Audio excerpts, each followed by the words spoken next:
maglinis sa pinsan kong bahay.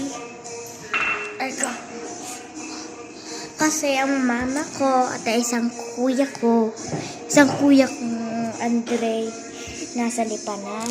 Yung isang kuya kong pangit, yung si Marco, ay nasa school niya. At whole day yun, dalawa. Si kuya naman nakatira sa aming bahay, pero siya malayong pupuntahan. Pa siya nakatira doon at kanyang school ay nasa lipa. Kaya, inaano rin ng mga mama at papa ko. Inom kami ng gamot. Jack, punta ka din eh.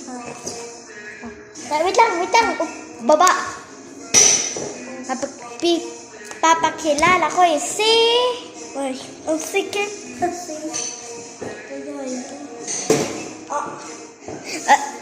Sakit! Bilis, Jack. Okay, ari na si Jack. Ay. Nahihiya yung minsan. Hindi. Inom ng gamot. Utay. Wait lang, anong flavor? Orange nga. Ice cube, are. Ice cube.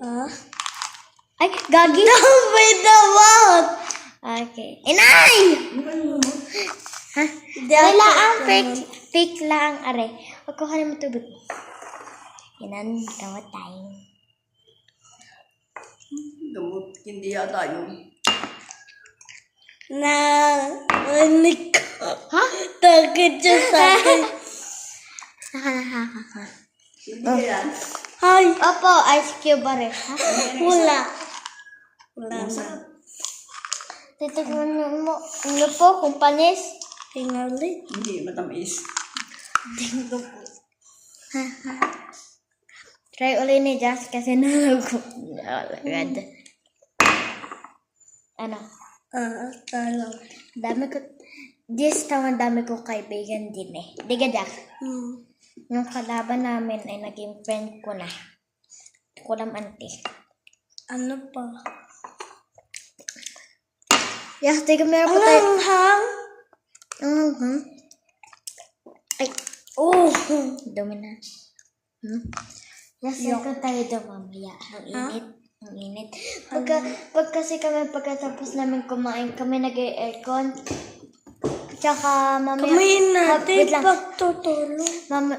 Pag kami tutulog na kami nag-aircon, tsaka tuling tanghali.